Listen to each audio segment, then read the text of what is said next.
hospital más grande de Europa, que se llama el Hospital Gregorio Marañón en Madrid, y llegué a una unidad de sueño y epilepsia sin que fuera pues mi foco y no voy a ir a España a estudiar sueño y epilepsia, sino que empecé un doctorado, llegó la hora del segundo año y me llamó el director del doctorado y me dijo: Ni, ¿vos qué es lo que has trabajado? Y yo he trabajado en electroencefalografía, ¿te vas para Madrid? Y yo, sí, a la unidad de sueño y epilepsia. Y yo, bueno, pues, esa era la orden para el segundo año del doctorado, y me fui para Madrid. Yo estaba haciendo el doctorado en Sevilla, y llegué allá y era una unidad de sueño y epilepsia, y lo primero que me preguntó la doctora que me recibió allá, una señora muy eminente, la revisora de la revista Sleep Review, que ser uno el revisor académico y el revisor editorial de una revista de esa categoría es que tiene un respeto académico inmenso en el mundo, y sobre todo en ese tema me dice: vamos a trabajar sobre síndrome de piernas inquietas. Usted sabe qué es eso, ¿cierto? Y yo, ni idea. Yo a duras penas sabía que dormía, ni sabía si dormía bien o mal, y esa fue mi primer contacto con síndrome de piernas inquietas. Después en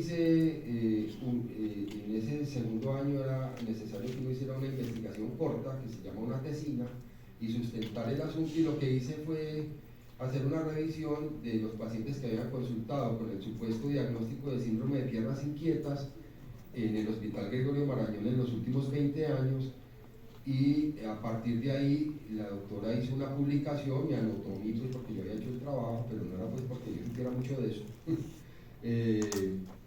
Y ella, cada que hablamos, ya es una señora de más edad, me dice: hola Luis Guillermo, el artículo más citado de mi vida ha sido el que hicimos juntos.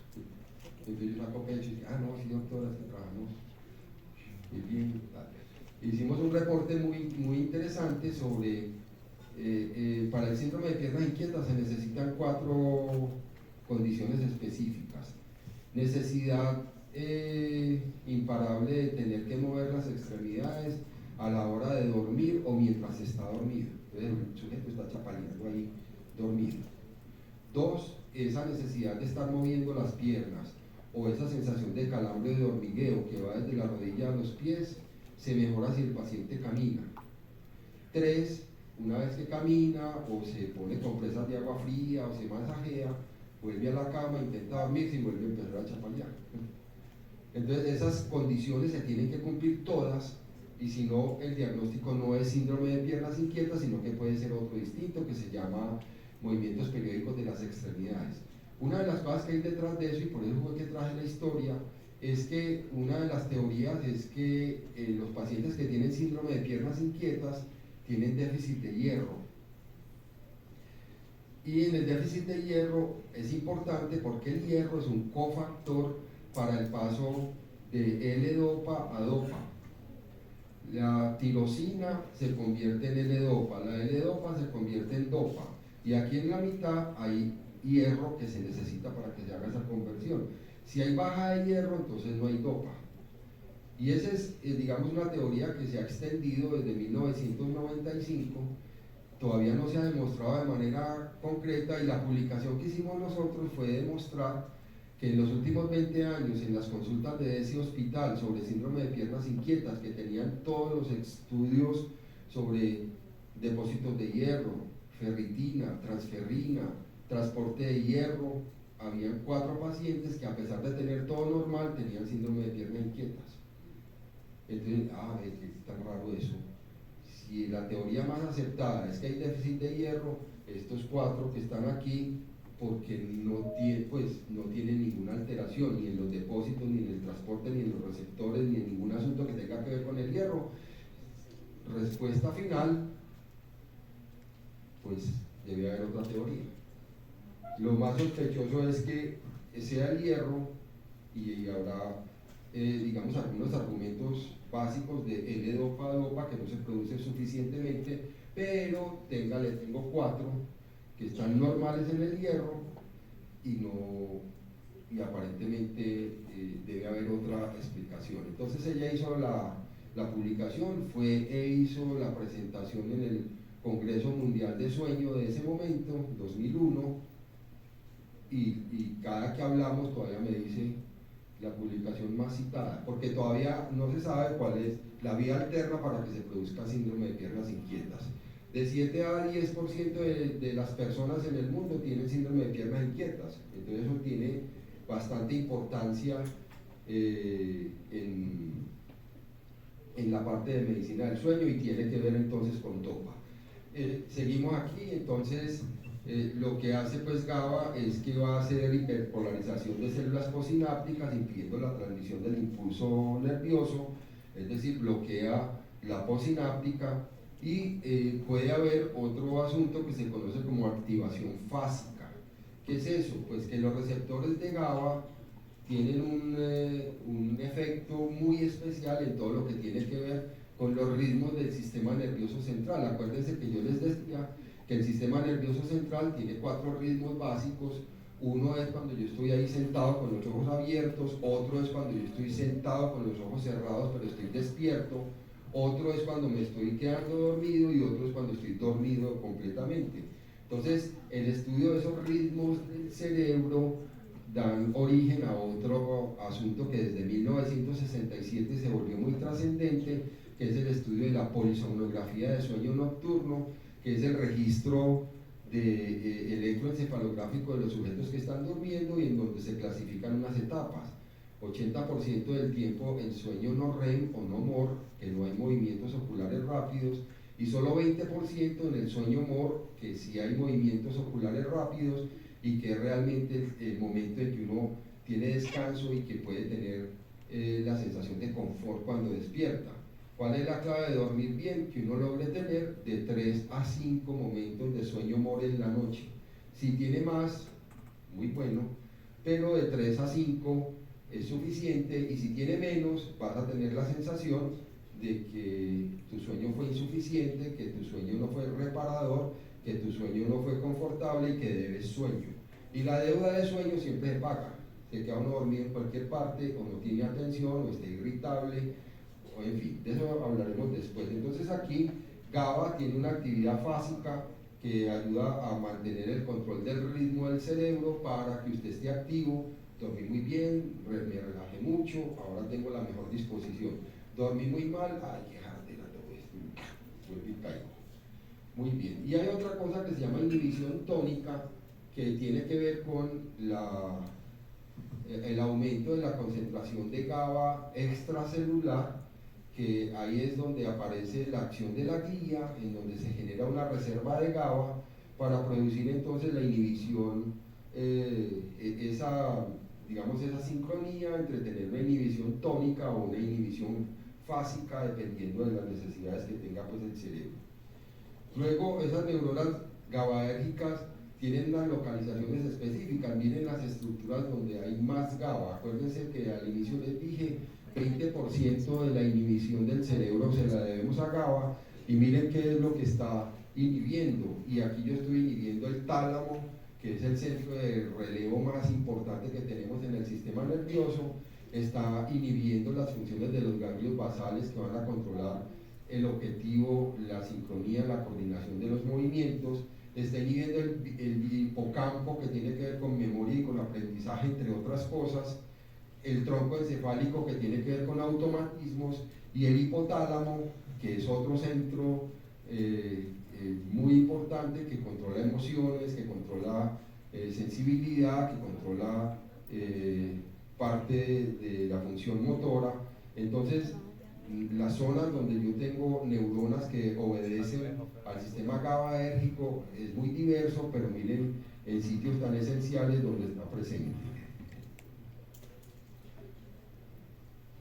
GABA también está en células que se conocen como células amacrinas, que vieron en una de las imágenes de ayer como algunas células producen su neurotransmisor y se autoestimulan para seguir funcionando. Entonces hay tejidos que se autorregulan, y en algunos de esos tejidos hay liberación pues de GABA en el sistema nervioso.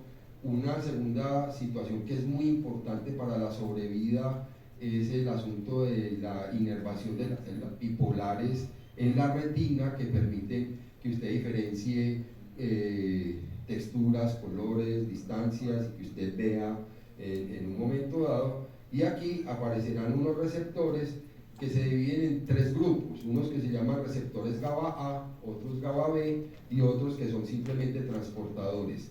Siendo transportadores, son receptores del GABA que se vierte a la hendidura, y ese transportador se vuelve específico para llevar la molécula al receptor y poder entonces modificar pues las acciones. Ese sistema GABA es inhibidor, su función es prevenir que haya impulsos sueltos para organizar pues todo el sistema, y va a regular, miren en lo que participa, esto es lo importante de todo el GABA, participa en la regulación de ansiedad, de la vigilancia o el estar alerta o la vigilia, la parte de espasmos musculares, también participa en la regulación de la memoria y sobre todo en el manejo de movimientos anormales, particularmente importante en lo que tiene que ver con epilepsia.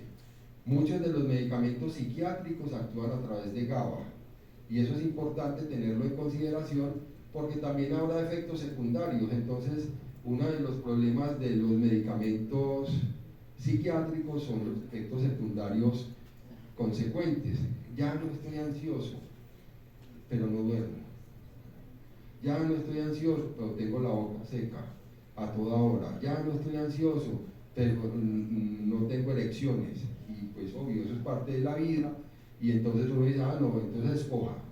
O va a estar ansioso o quiere que tenga mucha actividad, lo uno o lo otro, porque con este medicamento no le podemos dar las dos cosas.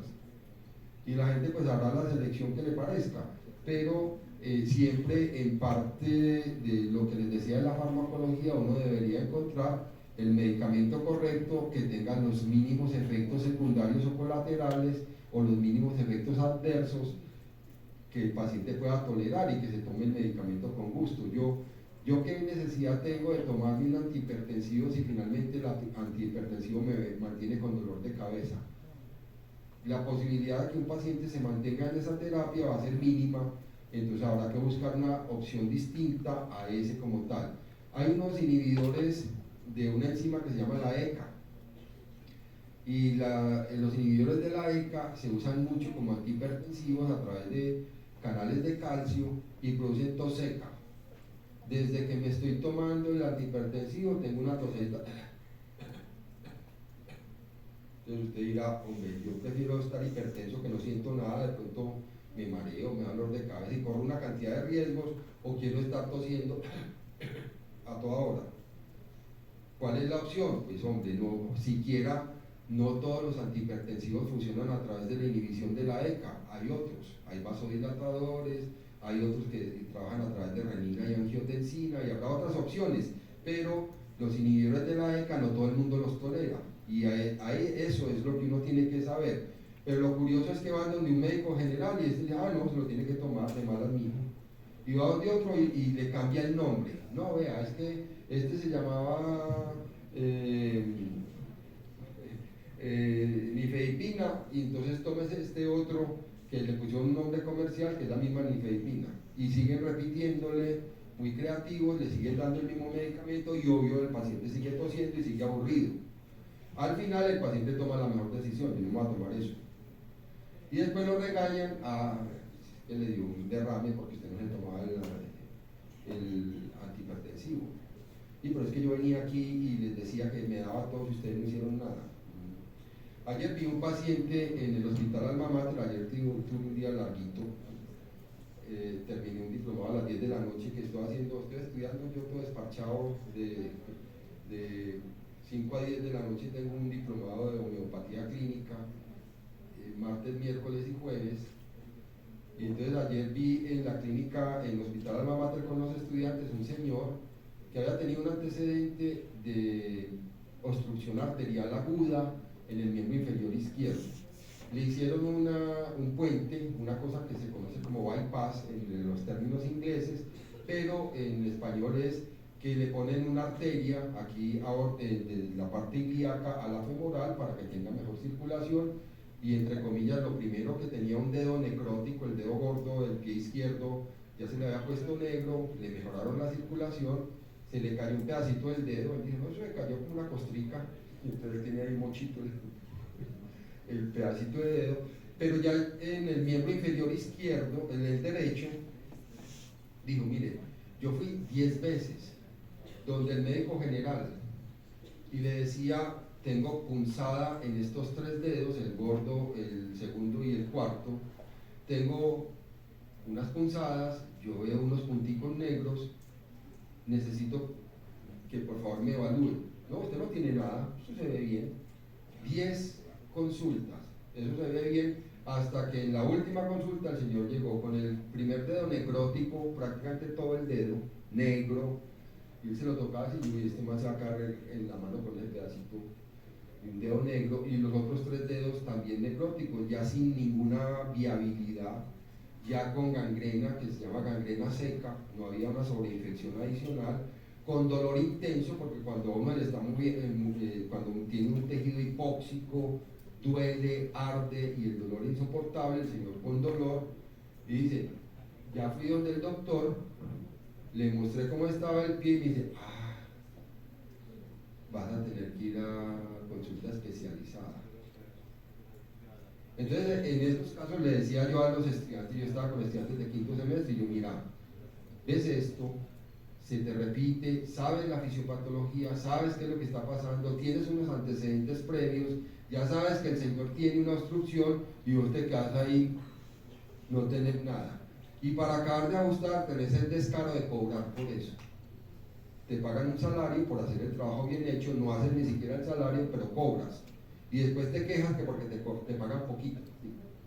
Pues si quieres hacer el trabajo, hombre. Entonces el señor ya va a terminar en amputación del miembro inferior derecho por negligencia. Entonces me decían los estudiantes, entonces ese señor puede demandar. Y yo, claro, entonces usted no puede decir eso. Pues usted como colega no debería decir eso. Le dice en secreto. Y él dice, no lo voy a sostener. Pero hay responsabilidad civil, hay responsabilidad penal, hay situaciones que obvio tienen que tener consecuencias. Sigo. Los receptores GABA A, habíamos dicho que había GABA A, GABA B y que había unos transportadores. Entonces los GABA A son a través de canales iónicos, importante, con otra situación que es muy difícil, no es tan simple. Pues no importa que tenga solo 3 tipos de receptores, el transportador A y B. Miren que este GABA A tiene un complejo con 19 combinaciones diferentes. Entonces no es tan simple como que, no, es que yo estoy por el GABA A y eso abre o cierra canales de iones. Sí, en determinadas condiciones. Y ahí es donde se pone un poquito más complejo el uso de los neurotransmisores y las opciones de tipo terapéutico si yo estoy, entre comillas, manipulando los receptores GABA A. Que es que yo voy a esperar que esta compuerta no se abra, pero las otras 18 se abren. Pero es que la compuerta que no se abre permite el paso de iones de potasio, de sodio y tal, y eso me interesa mucho. Básicamente el control es sobre los cloruros. Y yo les decía que los cloros aparentemente que no tienen mucha importancia porque no tienen criterio, no son capaces de imponerse, siempre se van detrás de los sodios. En este caso en particular, la célula postsináptica está recibiendo cargas grandes de cloro, que son cargas positivas, para sacar negativas, perdón, chiquitas, para sacar potasio de la célula dependiendo de la concentración, afectando pues esas subunidades que tienen 19 combinaciones posibles. Entonces cada combinación va a dar como una especificidad y sobre todo va a posibilitar el control o la opción de que tengamos movimientos anormales incontrolados en el caso de las epilepsias. Muchos de los trastornos epilépticos se deben a paso rápido de flujo de sodio y en este caso de flujo lento de cloro, que hace que la célula esté despolarizada de manera permanente y entonces el sujeto empieza a tener movimientos anormales sin control que están mediados por receptores GABA A. Entonces, ¿cuál es el mecanismo? Pues bloquee ese canal y eso le va a ayudar a que usted no convulsione. ¿Hasta cuándo puedo tolerar eso? Depende de los efectos secundarios en otros sistemas, que ese es el otro problema. ¿Cuál es el manejo habitual de una convulsión? Sede el paciente. ¿Con qué lo voy a sedar? Con algunos medicamentos derivados de morfina, con algunos benzodiazepínicos que ayer los mencionamos, con algún relajante muscular. Entonces, en general, lo que se le da al sujeto es ribotril, diazepam o alguno de esos benzodiazepínicos que lo aquiete y empecemos a mirar cuál es la causa por la cual aumenta la entrada de sodios o aumenta la entrada de cloros a la célula. Los GABA-A, entonces hay unos del grupo 1 que son relajantes y uno de los ejemplos lo acabo de dar, que es el efecto del diazepam como un relajante muscular en casos de epilepsia, y el grupo 2 que a veces que son insensibles al diazepam, ya se está enredando la cosa y están diciendo que podrían ser unos receptores GABA-C. Solo se han descrito A, B y transportadores. Ahora están hablando que puede haber los GABA-C, que son los que no responden a diazepam, y entonces en ese caso no podremos usar el diazepam pues porque no responden y habrá que buscar otros. Entonces aparece otro medicamento que se llama fenobarbital. Con frecuencia pacientes que tienen epilepsia crónica o epilepsia de difícil manejo le van a dar fenobarbital el resto de la vida. Niños que convulsionaron por fiebre en los primeros años de su vida, por 15 años van a recibir fenobarbital. Entonces vos vas a crecer, la niñez, parte del inicio de la adolescencia, ahí medio sedado, hasta que 10 años después, cuando usted demuestre que no ha tenido otros episodios de convulsión, ya le quitan el fenobarbital. Y ese es el protocolo. No lo pueden suspender el fenobarbital sino 10 años después de la primera convulsión que el sujeto tuvo. Y usted convulsionó a los 6 meses. Tenga sus 10 años más con fenobarbital haciendo los efectos cognitivos, de comportamiento, en la parte osteomuscular, en crecimiento, en desarrollo, por la inhibición que produce el fenobarbital. Y si usted no le da el fenobarbital, va a tener el miedo de que va a volver a convulsionar. Y cuando uno tiene una persona cercana que convulsiona, uno está muerto de susto a toda hora. Entonces es una mamá toda angustiada. ¿Y cómo le fue hoy? Y no chapaleó, y no convulsionó, y no se cayó. No, mamá, bueno, listo. Y todos los días entonces hay temores. En cardiología, por ejemplo, se describen, comillas, soplos inocentes. Es un soplo inocente. Sí, hay niños que de pronto uno los ausculta y les oye un soplo, pero eso no tiene ningún significado. Entonces, si no tiene ningún significado, no le diga a la familia, porque si yo tengo un hijo al que le dijeron que tenía un soplo inocente, pues yo lo voy a amarrar de la pata de la cama y no lo dejo salir porque de pronto le da una cosa en la calle. Y a toda hora, pues yo voy a tener un muchachito temeroso porque tiene, comillas, un soplo inocente que se le va quitando. Entonces así pues muy descrestado, no, yo estoy en la universidad de Antioquia, que no nos oculta, tienes un soplo inocente, y abro los ojos. Pero tranquilo, eso no es nada. Ya no tiene nada más que hacer, ya se tiró en la vida de ese sujeto. Si es un soplo inocente, no diga nada. Se va a quitar, no diga nada. Excepto si el sujeto viene con síntomas. Mientras tanto, déjelo tranquilo. ¿Cómo así que usted no detectó un soplo? Si yo sí lo detecté, pues no le dije nada al paciente, no le tengo que decir nada.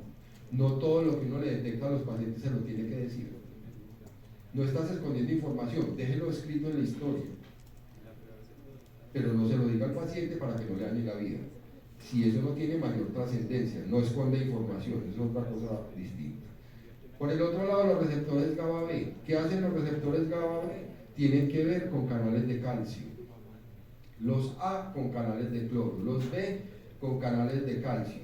Y los C son algunos que deberían responder a canales de cloro, pero que no responden y que ya se llaman que C, están ahí en veremos entre comillas. Son dependientes de voltaje y son dependientes de un segundo mensajero que está asociado con la proteína G. Listo, entonces GMP cíclico es la forma de acción por segundos mensajeros del GABA que está recepcionado por receptores tipo B. ¿Qué hace? Va a hacer receptor, van a abrir los canales de calcio, pero son dependientes de voltaje.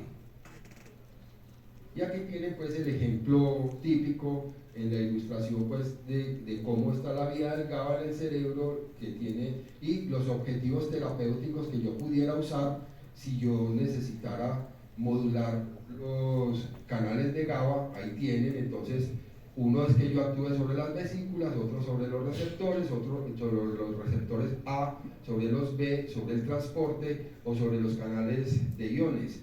Y ahí tienen pues lo mismo que se ha dicho para todos los otros neurotransmisores, la producción de las vesículas, el ligamiento a la parte interna de la membrana presináptica, la liberación del neurotransmisor, y ahí tienen los distintos, las distintas opciones con relación a los receptores A, B y la parte que tiene que ver con transportadores, y todo esto tiene pues acciones directas, por ejemplo, en epilepsia, en trastornos de espectro autista, que es otra enfermedad rarísima. Yo hice un trabajo muy interesante con el grupo de neurociencias con niños autistas. Teníamos 8 niños autistas y 8 niños normales, y les poníamos 2 tareas, y esa fue pues la tesis de mi maestría. Y era una cosa muy interesante porque entonces a los niños autistas que estaban en colegios regulares, estaban allí en un colegio que se llama La Salle, aquí en el parque de Boston, a esos niños les poníamos 2 tareas, una que se llamaba de atención selectiva y otra que se llamaba de memoria semántica. Atención selectiva era como que le poníamos una ruleta y le mostrábamos un caballo o una bicicleta. Entonces le hacíamos registro electroencefalográfico, lo poníamos enfrente de una pantalla y le decíamos al niño: cuando vea la bicicleta haga clic en el mouse. Listo. Bien. La segunda prueba, que se llama memoria semántica, pues uno se imagina un banano y sabe escribir en castellano banano. Entonces la ruleta tenía 2 series. Mostrábamos figuras de frutas y al lado los nombres. Entonces le decíamos al niño: cuando coincida la fruta que está viendo con la palabra, haga clic. Eso se llama memoria semántica. Esto es un banano, esto es una manzana, esto es una pera, son unas uvas. Conclusión del trabajo, y con eso me gradué de la tesis de la maestría. Un poquito difícil hacer el procesamiento de toda esa información. Era que los niños autistas hacen el mismo proceso de un niño normal, pero lo hacen 0.027 milisegundos más tarde. Pero eso sí es una bobada. 0.027 milisegundos más tarde. A mí que me importa, pues eso no es nada, es que ni siquiera uno se da cuenta del paso de ese tiempo. Resulta que una de las características de los niños autistas es que tienen: 1, atención selectiva; 2, dificultad en la relación con los demás; 3, dificultad para cambiar de tópico. ¿Qué es eso? Pues que estamos hablando aquí de neurociencia, que estamos hablando de los neurotransmisores, y yo les pregunto: oíme, Lucho Díaz hizo gol. Quedaron listos, ya no saben de qué les están hablando. Y entonces, este man de qué está hablando, ya están perdidos. Dificultad para cambiar de tópico, y eso significa malas relaciones interpersonales. Pues si a mí me están desacomodando lo que yo creo que tiene que, este es el camino, yo doy 2 pasos, volteo 1. Si a mí me cambian ese de dar 2 pasos y voltear 1, ya quedé listo, quedé frito, ya no sé ni para dónde voy ni qué es lo que tengo que hacer, y entonces tengo irritabilidad, espectro autista. Ese 0.027 milisegundos apoya una teoría de que los autistas hacen el mismo procesamiento que hace un sujeto normal, pero lo hacen más lento. Entonces, cuando yo dije anteriormente determinado asunto, él apenas lo está procesando, y si yo no le doy tiempo de que lo procese, pues ya de ahí para adelante no va a entender nada. No significa que una persona autista tenga retraso mental. Hay autistas de alto rendimiento que se llaman autistas de tipo Asperger, y por ejemplo el primer violín de la Orquesta Sinfónica de Londres es un señor autista. Para uno ser primer violín en una orquesta tiene que ser un maestro, tiene que ser un virtuoso del violín para poder organizar el resto de la manada. Y al señor, pues quítele el violín a ver para qué queda sirviendo. Pero en ese momento tenés a un tipo súper reconocido, que es el primer violín, organiza el resto de la manada, pero cualquier asunto lo perturba y entre otras, si usted lo saca de lo que ya domina, bailas. Entonces, aquí, ¿qué están diciendo? Mire, GABA A, GABA B, el transportador o el guión van a tener acciones directas, por ejemplo, hay unos aquí que se llaman, que tienen participación directa, los GABA B en la esquizofrenia, los GABA A ¿dónde está por aquí GABA A? Y hay algunas sustancias como la tiogabina, que tienen acciones para el tratamiento específico de los transportadores que tienen que ver con la glía, y ahí, digamos, en este esquema, pues ven la complejidad de la posibilidad de que haya hiperpolarización y eso hace que haya inhibición en la postsináptica. Usos o participación del GABA, ya lo había dicho, en epilepsia. La epilepsia afecta a 10 de cada 1000 personas, eso no parece mucho, pero en este mundo que tiene casi 7.000 millones de personas, es bastante gente, más frecuente en hombres que en mujeres. La epilepsia se produce por una actividad normal del cerebro y finalmente, digamos que la causa principal o son traumas o son aumento de células proinflamatorias en el caso de las convulsiones de tipo febril, digamos con frecuencia la presencia de tumores o alteraciones específicas en la conexión de las neuronas. Eso es una alarma para que salgamos corriendo. Ajá. Uy, qué susto. Muy bien. ¿Qué pasa con las epilepsias? Pues no solamente es el problema de, seguramente uno de los ascensores más viejos de Medellín es ese. No se vayan a subir ahí que se van a quedar encerrados. No es que les esté echando la mala ni el bulto de sal, sino que ese ascensor no es seguro. Lo tenemos ahí porque hay obligación para la habilitación de este centro académico en las personas que tienen movilidad reducida. Pero no es para ustedes que están vitales y sanos y que se suben ahí en manada muy tranquilos, pues, que porque el cuarto piso es muy lejos, eso tiene una sola polea y se puede reventar, o se pueden quedar ahí encerrados. Pero no, tranquilos, no es que yo sea terrorista ni nada, yo no uso eso. Entonces, puede que haya uno encerrado. Entonces, ¿cuáles son los principales síntomas de un sujeto que tiene epilepsia? Tiene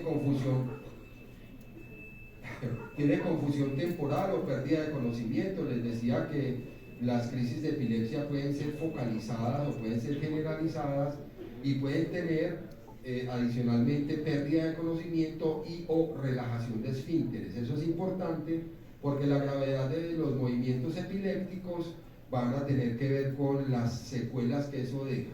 Un sujeto empieza ahí a chapalear y de pronto se acaba la energía y ya queda ahí pues exhausto, medio inconsciente. Si se queda inconsciente o si tiene relajación de esfínteres, eso es muy importante porque habla de la intensidad de la descarga y el gasto energético que eso tiene. Pero hay a veces unos efectos epilépticos que es simplemente gente que uno lo ve como si estuviera comiendo un chicle a toda hora, mascullando ahí.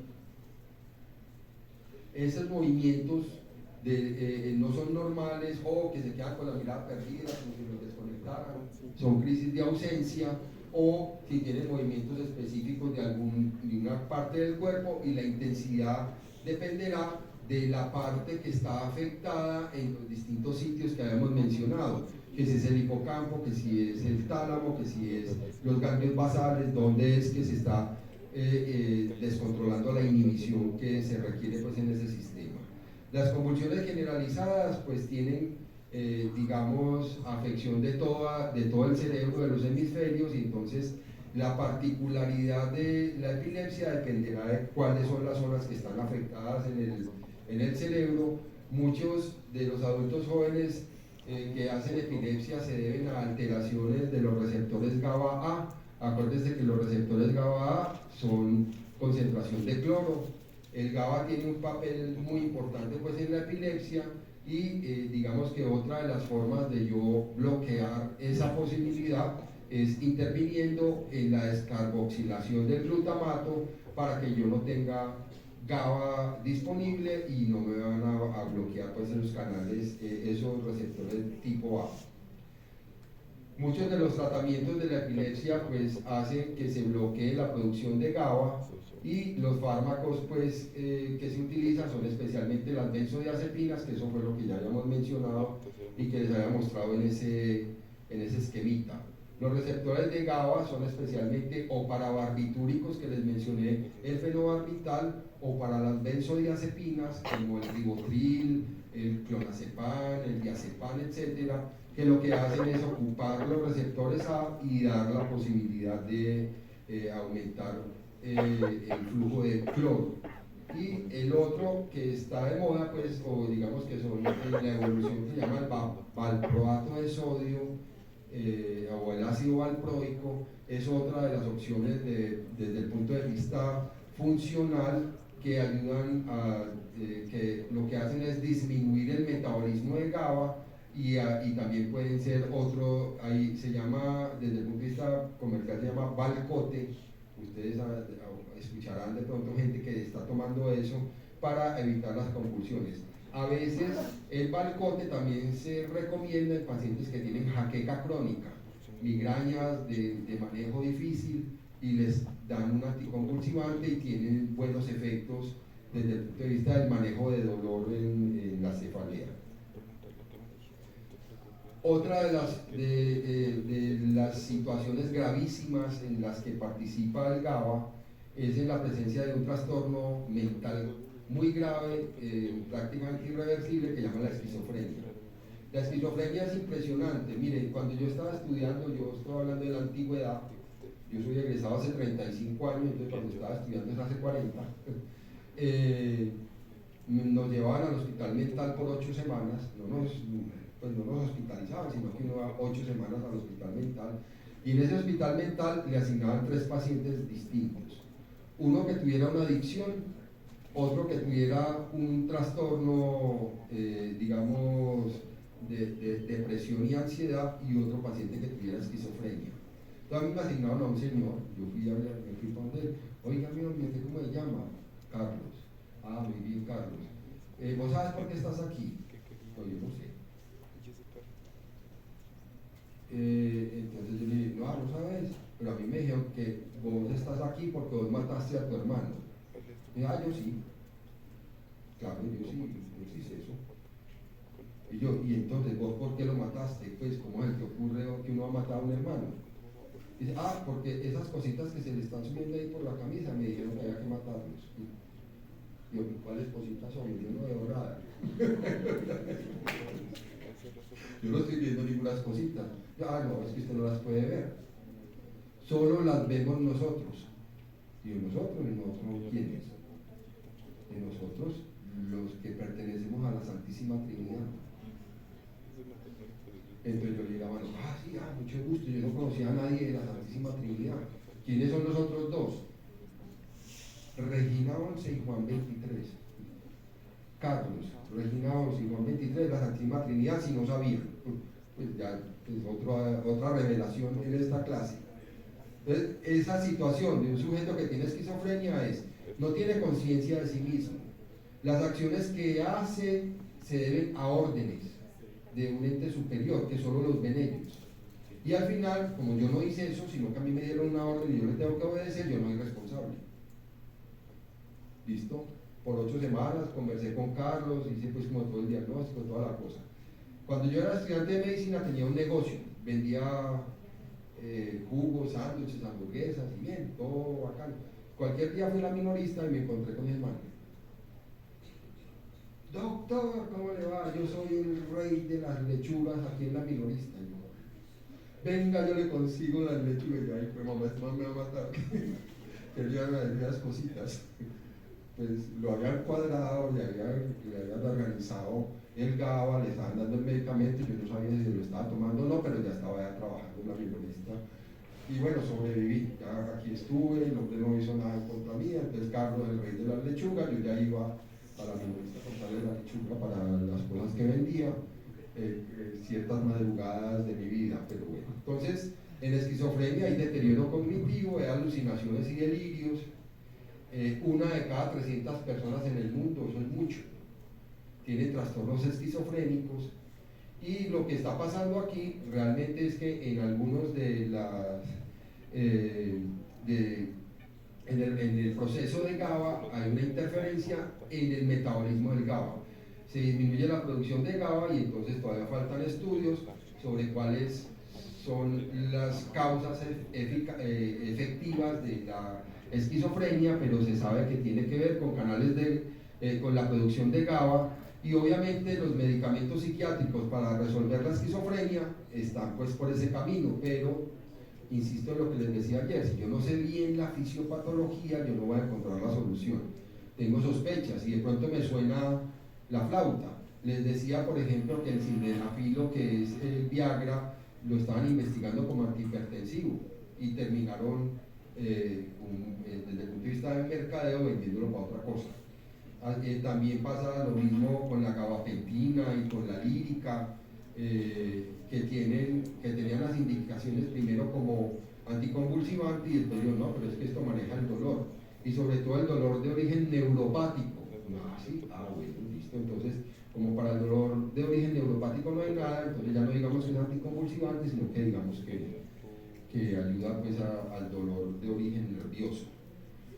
¿Cuáles son las dianas terapéuticas de la esquizofrenia? Pues entonces yo tendría que ir a donde yo hago el metabolismo del GABA, y entonces las benzodiazepinas, por ejemplo, van a actuar a través de receptores GABA-A, o en el otro caso, si actúan a través del GABA-B, pues lo que estamos hablando es como de la parte que tiene que ver con el metabolismo de GABA, y ese es, digamos, uno de los efectos pues, para la esquizofrenia.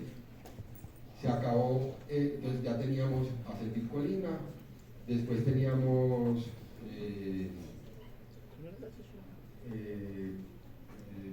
que vimos ayer por la tarde, ¿cuál? Glutamato, y después GABA. Ahora vamos a hablar de las aminas. Acuérdense que las aminas biógenas son quizás el mayor número de neurotransmisores y que participan en infinidad de funciones, y cada vez se encuentran más porque nos falta otra, que son los péptidos. Las aminas biógenas, tienen siempre un componente que es una amina, un CH3, que está por ahí, un NH3 que está ahí, y van a tener acciones diversas, principales: dopamina, serotonina, histamina y norepinefrina. Dopamina tiene 16 receptores, solo 16, no pasa nada. Entonces, dependiendo de los receptores en los cuales actúe la dopamina, pues vamos a tener acciones específicas. Estos se llaman aminas monoaminérgicas o aminas biógenas, y vamos a empezar con la dopamina. Se conoce pues como el neurotransmisor de la felicidad. Entonces, los que estén muy tristes, vamos a tenerles que incrementar la dopamina. Por ejemplo, el chocolate aumenta la dopamina, entonces no es raro pues que yo estoy como aburrido, vaya y me coma una barra de chocolate y me sienta pues como muy feliz.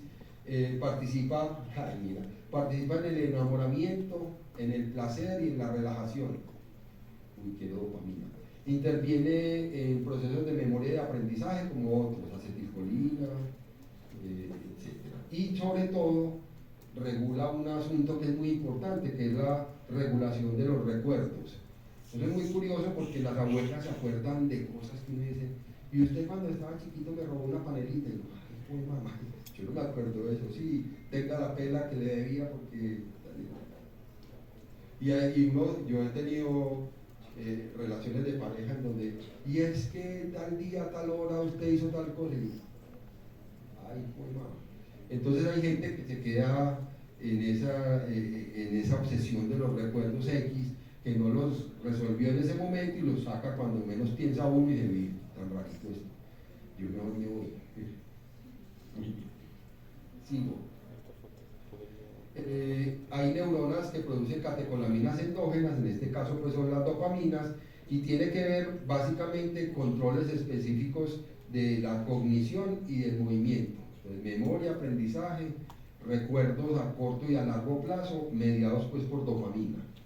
La dopamina también tiene su participación en problemas, como ya les había mencionado, no solamente que estas enfermedades tienen efectos directos sobre el movimiento, que ya lo habíamos hablado con GABA, sino que también está asociado con Parkinson, Huntington y también con esquizofrenia, y además pues tiene que ver con un asunto muy particular, que es el de las recompensas. Si tú te aguantas todas estas clases por 7 años, serás médico. ¿Listo? Esa es la recompensa que estoy esperando después. Entonces, en todo ese efecto de la recompensa y el control motor y sobre todo el control de las emociones es la participación de dopamina. Muchos de los medicamentos para uso psicológico y psiquiátrico tienen que ver con el control de la dopamina y tiene acciones directas en la vía de la emoción, es decir, el tracto mesolímbico o la corteza mesolímbica, en la función ejecutiva, en el control motor, también con la sustancia nigra y el sistema nigroestriatal, y también tiene que ver con la regulación hormonal. Y esto sí que es importante. Acuérdense que la hipófisis tiene como un tallito que la sostiene, y ese tallito es importante porque va a dar dos cosas. Una, como la subdivisión de la hipófisis anterior, y otro lobulito chiquito que se llama la hipófisis posterior. En la hipófisis anterior es el control de la mayoría de las hormonas, y en la hipófisis posterior la regulación de agua, es decir, la hormona antidiurética, y otra en particular que tiene que ver con la prolactina y algo de la función sexual. Entonces, importante ese control que ejerce la dopamina sobre ese tubérculo, sobre esa vía tuberoinfundibular que controla la hipófisis en la secreción hormonal. Aquí tienen este miquito, pensando en un confite. Yo no creo que un mico piense en un confite, pero es digamos un ejemplo que aparece aquí en las investigaciones de la Universidad Autónoma de México, y aparece, digamos, uno pues como el esfuerzo, la recompensa, y cuando yo estoy pensando en lo que me van a dar, pues vuelvo a tener un disparo. Esto explica de alguna manera todos esos reflejos condicionados que ustedes han leído por ahí de Pavlov, que le dicen a un perro, pues lo empiezan a entrenar a un perro con una recompensa, y finalmente solo con mostrarle la recompensa ya el perro hace su acción. En todos esos entrenamientos que se hace ahora con los perros, que son como unas galletitas, unas pendejaditas, deme la pata, tenga su galleta, siéntese, tenga su galleta, revuélquese, tenga su galleta, pues entonces el perro ya hace todo para que le den más galletas. Y después estamos preocupados porque pobrecito el perro que hace todos esos trucos, pero está corto. Ahí está el efecto del estímulo y la recompensa. Entonces tiene que ver con la vía mesolímbica, básicamente con recompensa y emoción, y también tiene que ver con secreciones que actúan sobre el núcleo accumbens, que también habla de la intensidad de las emociones. Entonces la amígdala va a procesar respuestas, y a uno siempre le dicen no tenga respuestas emocionales o respuestas primarias. Primero analice, primero piense y después conteste. Yo soy un poquito lento y no tengo filtro, y yo de una vez contesto, pues, y digo lo que estoy pensando. No, pero que te tienes que cuidar de lo que dices. Entonces yo con frecuencia no tengo filtro, digo más de lo que debería, pero siempre aquí entonces tengo alguna alteración de la vía mesolímbica, y sobre todo pues algunas alteraciones con la dopamina, porque yo respondo sin mucha consideración a lo que me digan. Y luego hay también acciones directas en el hipocampo. Acuérdense del hipocampo, que regula emociones y también acciones de tipo motor. La otra vía, que es la mesocortical, tiene que ver con la cognición y sobre todo con la parte ejecutiva, con el hacer. No me voy a quedar dándole vueltas a un asunto, sino que estoy haciendo cosas. Y el hacer cosas significa entonces que yo pueda tener o no más control de la corteza prefrontal. La corteza prefrontal fue la última que desarrollamos nosotros como especie, y en ese desarrollo de la corteza prefrontal, pues entonces hay cosas que yo pienso pero me guardo. Y entonces si yo estoy inhibido y si yo tengo bien funcionando mi dopamina, pues puedo mirar, ver, pensar y ya, hasta ahí llegué. Pero algunos no nos quedamos con esa inhibición de la corteza prefrontal, sino que vamos soltando la cosa. Tuve un paciente, un muchacho de 16 años, se accidentó en una moto, se dio tremendo totazo en su lóbulo frontal, afectó su corteza prefrontal y entonces quedó desinhibido.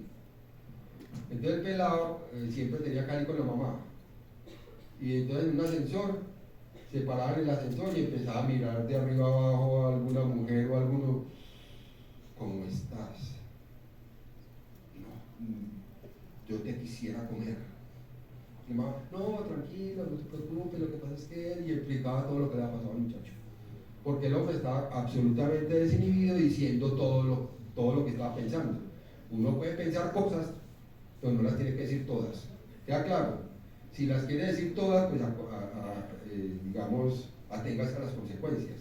Entonces la dopamina va a tener que ver con esa corteza prefrontal, y es una vía pues de, además de control, no solamente de la parte verbal, sino de la parte de movimientos, y digamos que también tiene que ver con esa sustancia nigroestriatal que tiene que ver con movimientos anormales, Huntington, Parkinson, etc.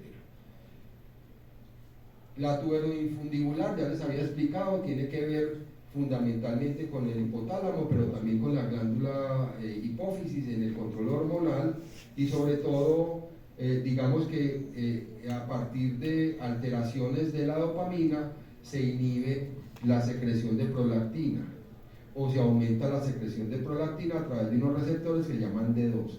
¿Eso a quién le importa? A todas las mujeres que están aquí. Resulta que por estrés algunas mujeres empiezan a tener galactorrea.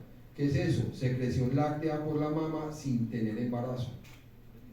¿Y a quién le da eso? Con frecuencia en mi consulta recibo mujeres ejecutivas, presidentas de organizaciones, directoras, pues ahora les dicen CEO, sí, qué pendejada.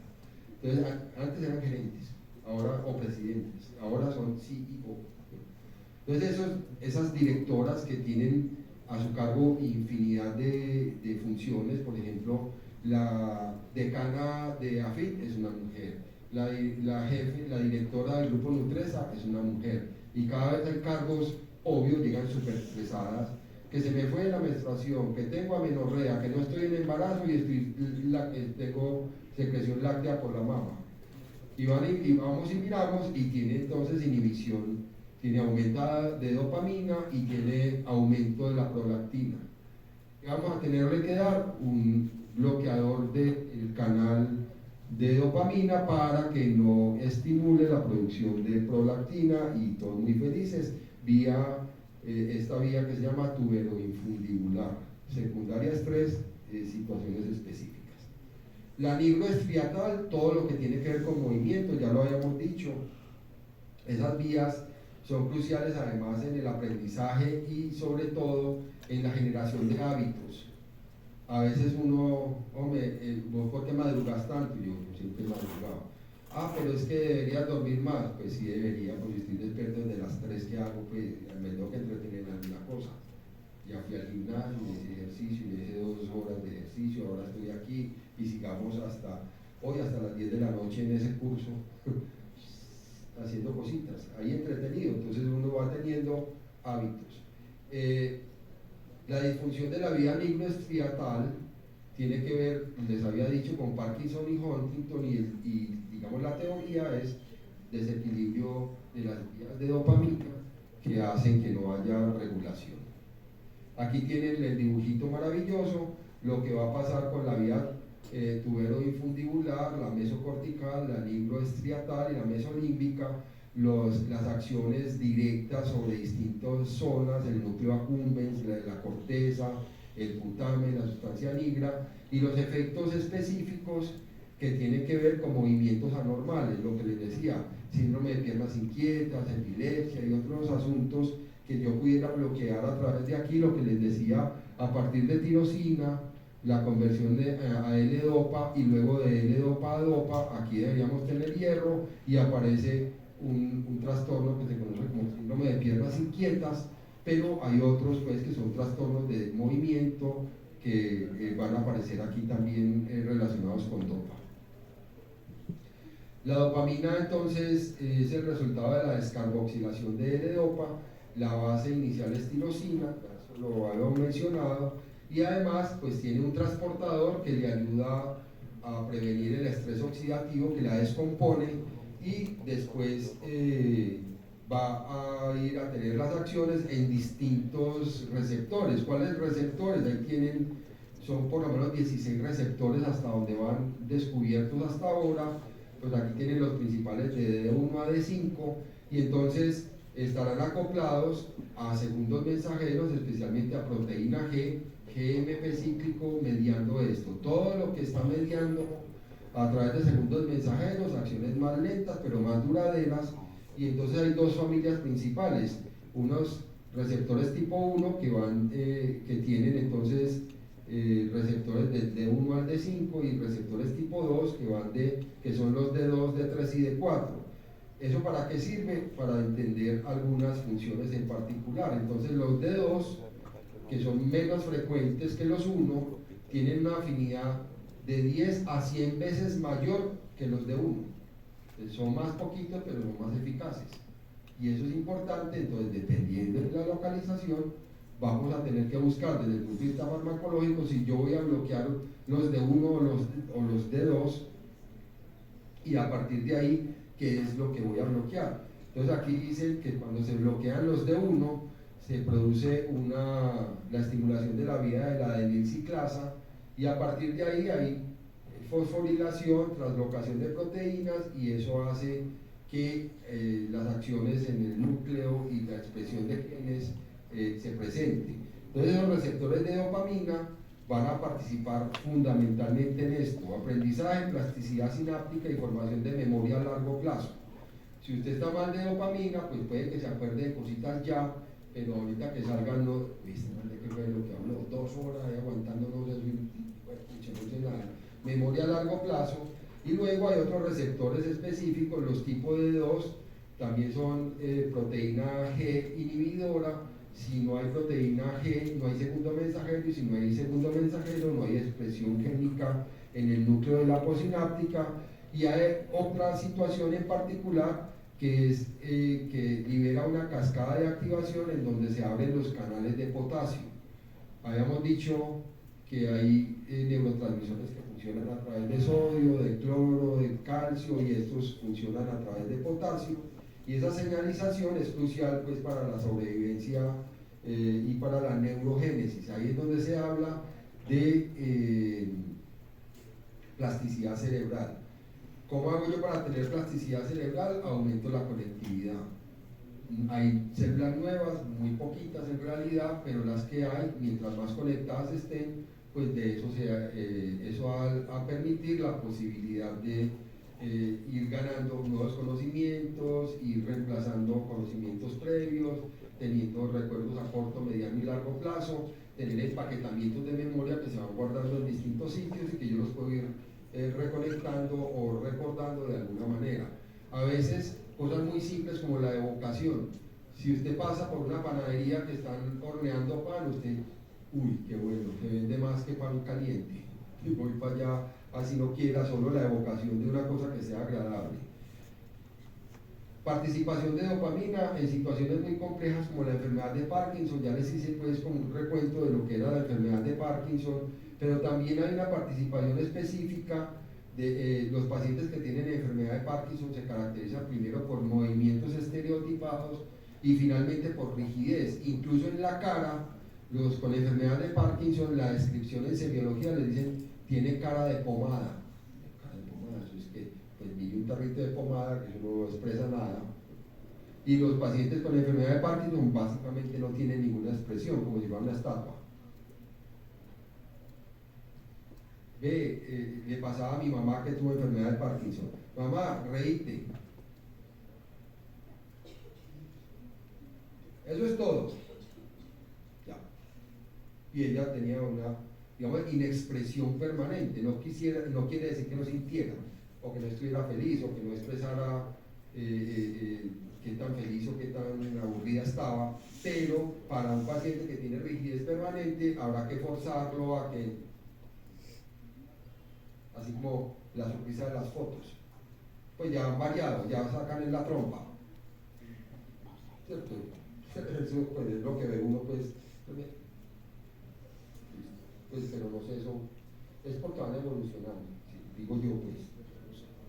Muy bien. La otra parte en lo que participa entonces la dopamina es también en el asunto de la enfermedad de Parkinson, de la enfermedad de Alzheimer, y en Parkinson en particular, digamos que son movimientos involuntarios, más rigidez, y después hay alteraciones específicas de la sustancia nigra. Ustedes van a tener un caso clínico en unas discusiones que están programadas este semestre, y uno de los pacientes tiene enfermedad de Parkinson, entonces sobre eso se va a profundizar pues más. ¿Qué pasa? Digamos que hay una acumulación anormal de alfa-sinucleína en forma de unos cuerpos que se llaman los cuerpos de Lewy, y eso es muy importante. Ya en la fisiopatología ya llegamos hasta ahí. Hey, ¿qué está pasando con el neurotransmisor? No, es que está acumulando cuerpos de Lewy. Ah, sí, ¿eso qué es? No, es que hay alfa-sinucleína que está impidiendo la conformación del neurotransmisor, y eso produce los efectos en la movilidad, en el comportamiento, en la expresión, en la posibilidad de que tenga rigidez o no. Y entonces hasta ahí vamos en la investigación, la presencia de cuerpos de Lewy. ¿Qué sigue? Hey, ¿cómo vamos a quitar eso?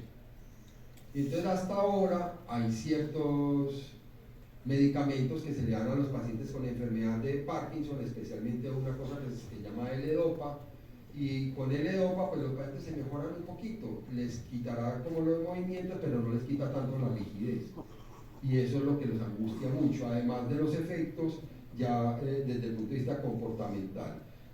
Otra enfermedad de Huntington, que es de progresión lenta, afecta de 10 a 13 personas por cada 100.000 personas, especialmente en Europa. Pues que sea especialmente en Europa no quiere decir que aquí no tenga uno también personas con la enfermedad de Huntington. Cada vez somos más mezclados. Yo le digo a mi esposa, cada vez somos más chanda, pues porque es que yo soy muy blanco, y los que llegaron aquí a América, ¿quiénes eran? Que unos presos que soltaron de unas cárceles en España, que vinieron en unas canoas y vinieron hasta aquí, y aquí violaron a las indígenas, y después somos nosotros muy blancos. ¿O qué? O si somos puros. ¿Qué es lo que le digo yo a los estudiantes en el quinto semestre? Raza o es mestizo. Blanco, aquí no hay blancos. ¿O quién se cree blanco aquí? Todos somos mezclas de, con mayor predominio de o, listo. Entonces, en la enfermedad de Huntington, con el paso del tiempo va a tener problemas motores, cognitivos y psiquiátricos. Otra vez, dopamina actuando en los lugares donde se concentra. ¿Qué pasa con la enfermedad de Huntington? Aquí faltó una G. En la enfermedad de Huntington, pues hay la transmisión de dopamina a través de receptores D1, se producen alteraciones, entonces hay exotoxicidad, y hay entonces más glutamato, y eso lleva a muerte celular. ¿Qué está pasando en la vía? Si yo tengo mucho glutamato circulante, porque estoy generando exotoxicidad, pues las vías se van viendo afectadas de manera irreversible. Listo, hasta ahí llegó la dopamina. Sigamos con otra. Entonces, de esas aminas biógenas sigue norepinefrina, epinefrina, serotonina e histamina. ¿Qué vamos a hablar aquí? Pues regular en general ese sistema aminérgico, regula el comportamiento, las emociones, el mantenimiento de las emociones, la temperatura y las secreciones hormonales endocrinas. Eso es muy importante. Miren todo lo que regula. Si usted está descoordinado en la secreción hormonal, puede estar hipotiroideo, hipertiroideo, con enfermedad de Cushing, puede tener aumento del cortisol, cortisol, puede tener diabetes, simplemente por falta de control de alguna de estas aminas. Cada neurotransmisor de este sistema aminérgico va a tener pues una especificidad, y en el sistema nervioso serotonina, dopamina y norepinefrina tienen importancia, sobre todo en el asunto de comportamiento. En particular la serotonina, les había dicho cuáles son los medicamentos más vendidos en el mundo. Pues aquí ya tenemos el otro medicamento de los más vendidos en el mundo se conoce como Prozac, que era la molécula original. Después de 10 años de yo explotar una molécula que descubrí, la tengo que compartir con alegría. Y hay cerca de 30 nombres comerciales en Colombia para el Prozac, que se llama fluoxetina y compañía. Todas las fluoxetinas en distinta forma. Hay otro que se llama Moltoven, todo muy bien. Moltoven es otra fluoxetina, y así sucesivamente.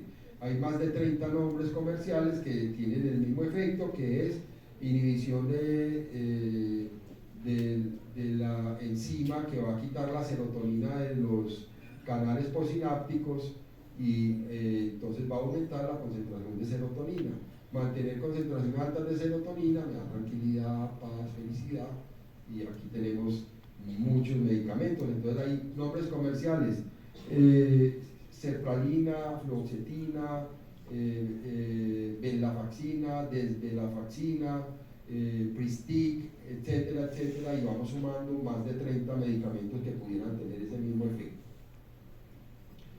La actividad biológica reducida de las aminas, digamos que va a producir depresión, falta de interés, y la depresión pues obviamente va a tener distintos estados: leve, moderado o grave. Aquí tienen el viejo truco del esquema, y miren entonces los receptores que tenemos aquí y las acciones que se pudieran tener. Entonces yo puedo tener algunos antidepresivos tricíclicos, y antidepresivos tricíclicos es uno de los medicamentos más utilizados por los psiquiatras. No solamente estudian medicina, sino que estudian 4 años más para recetar estas cositas. Y ustedes pues ya saben qué es lo que les van a recetar a los pacientes. Algunos que son inhibidores de la monoaminoxidasa, algunos que son inhibidores de las enzimas que afectan la serotonina, algunos inhibidores de la histamina, y etcétera. Aquí tenemos moduladores de la serotonina, y cada uno tiene efectos directos sobre los receptores posinápticos y la posibilidad de que haya conexiones. Entonces, con la serotonina pues hay unos canales muy específicos que van a permitir entonces actuar en la posináptica, y a partir de ahí tener las acciones pues en el núcleo, y así sucesivamente. Miren que siempre hay una mediación por segundos mensajeros, y que eso va a tener acciones directas en el núcleo de la posináptica. Aquí tenemos entonces antidepresivos tricíclicos que actúan sobre las distintas monoaminas, y esta es la hipótesis por la cual usted puede controlar muchos de los trastornos de tipo comportamental a partir del control de estas aminas. Las catecolaminas, el precursor es la tirosina. Entonces uno de los sitios objetivos para controlar la producción de catecolaminas es que yo no permita que tirosina vaya a producir dopa, o vaya a producir alguna de estas aminas biógenas. Entonces la tirosina es un aminoácido precursor común. Aquí en la mitad debe haber hierro y debe haber algún otro cofactor, y a partir de ahí entonces aparece la tirosina hidroxilasa, que va a catalizar esa tirosina y la va a convertir en un momento dado dopa, y a partir de dopa el paso entre L-dopa y dopa va a tener pues acciones. En la tirosina, como precursor de las catecolaminas, va a tener una producción de 3 neurotransmisores importantes: norepinefrina, epinefrina y dopamina, que van a depender de ese sitio. Entonces, si yo controlo la conversión de tirosina en alguno de esos 3, norepinefrina, epinefrina, dopamina, voy a controlar muchas acciones motoras, comportamentales, de memoria, de filtración de la corteza frontal, etc. Y otra de las participaciones pues, de estas catecolaminas tiene que ver con los movimientos corporales a través de las acciones directas sobre el cuerpo estriado, que les decía que tiene que ver con movimientos voluntarios, movimientos dirigidos, movimientos que les permite, por ejemplo, a ustedes escribir determinado contenido. La serotonina o 5-hidroxitriptamina surge a partir de triptofano. Les decía ayer que el triptofano lo encontramos en la leche. Pues a mí me encanta el queso, pues yo no me tomo un vaso de leche pues ni de ninguna. Entonces, el hecho de que haya más o menos serotonina, la presencia o no de triptofano va a producir la limitación de la producción de serotonina. Y si yo no tengo serotonina circulante, pues voy a tener algunos problemas de tipo comportamental. Irritabilidad, falta de concentración, tendencia a la depresión por falta de serotonina. Esa serotonina, digamos, que actúa en el tronco encefálico, en la protuberancia y en el rafe medio, y además me va a permitir, tiene una directa importancia en el ciclo de vigilia y sueño. La posibilidad de dormir con sueño reparador o la posibilidad de estar despierto se la debemos a las acciones de la serotonina. Algunos de los medicamentos antipsicóticos que se utilizan pues para la depresión afectan selectivamente las neuronas serotoninérgicas. Con esa perspectiva, el uso de los para aumentar la concentración de serotonina tienen efectos secundarios. Y esos efectos secundarios tendrán que ver en que sí, yo tengo mucho ánimo, pero tengo como un movimiento raro porque tengo inhibición del control del movimiento o tengo dificultad con la concentración, pero estoy despierto, y eso es importante tenerlo pues ahí siempre en cuenta. La otra amina biógena es la histamina. La histamina yo la tengo específica en acciones que están en el hipotálamo. Histamina también tiene que ver con reacciones alérgicas. Todas las respuestas agudas a alergias por picadura de insectos o por contacto, vamos a debérselas a la histamina. También la rinitis crónica se la debemos a la histamina. Pero también entonces el consumo de antihistamínicos produce somnolencia. Yo me tomo un antihistamínico y me quita la boqueadera y me duermo. Entonces usted va a escoger, ¿quiere quedarse dormido o quiere seguir boqueando? Y ese es, digamos, entonces, ¿cuál es el reto? Empezaron con una cosa que se llamaba Benadryl, eso sí dormía un caballo. Eso era un jarabe que uno se tomaba, se le quitaba la rinitis y al momentico quedaba dormido. Después se lo empezaron a dar a la gente que se marea en los carros. Hey, van de viaje, tomen una cucharada de Benadryl, y entonces roncaban en parejo y entonces no les daba la oportunidad de que se marearan. Después ya desarrollaron el Benadryl, siguieron con la loratadina, después con la desloratadina, después con la cetiricina y después con otros que han ido evolucionando de tal manera que van disminuyendo los efectos secundarios o los efectos colaterales, y cada vez dicen que los antihistamínicos comerciales que nos estamos tomando tienen menos efectos somníferos. Bueno, bienvenido. La histamina también aumenta la secreción de jugo gástrico. La histamina disminuye la frecuencia urinaria. Entonces uno dice, pues bueno, ahí tiene unos efectos que habrá que tenerlos en particular. La histamina entonces actúa en algunas zonas específicas del cerebro y de la médula que van a producir regulación en la atención y en la posibilidad de excitación a partir de estímulos. Y esa histamina, digamos, siempre está guardada en unas celulitas que se llaman mastocitos, que a través de acciones en el pulmón se van a liberar o no. Entonces van a explicar reacciones alérgicas que se acompañan de anafilaxia o de dificultad para respirar, sensación de congestión en la garganta, aumento de la congestión en la glotis, sensación de ahogo cuando yo tengo una reacción alérgica. En las películas muestran que vamos a matar a fulano que es alérgico a las almendras y le vamos a dar unas almendras al escondido. Y listo, ahí quedó. En las películas. Digamos, en la realidad hay efectos muy rápidos, siempre se van haciendo progresivos. Yo, por ejemplo, resulté alérgico a la dipirona. Yo, no mamá, siquiera yo nunca he usado dipirona ni la he necesitado. En otro momento me tomé un ibuprofeno y hice la misma reacción. La primera reacción fue solo edema de párpados. La segunda reacción con el ibuprofeno fue edema de párpados, edema de cara. Y creo que no puedes volver a tomar ni dipirona ni nada de sus derivados. Y dentro de los derivados son todos los antiinflamatorios no esteroideos. En conclusión, si tengo dolor no puedo tomar ningún analgésico excepto acetaminofén. Atentamente te lo dice la vida, ¿cierto? Ya aprendimos.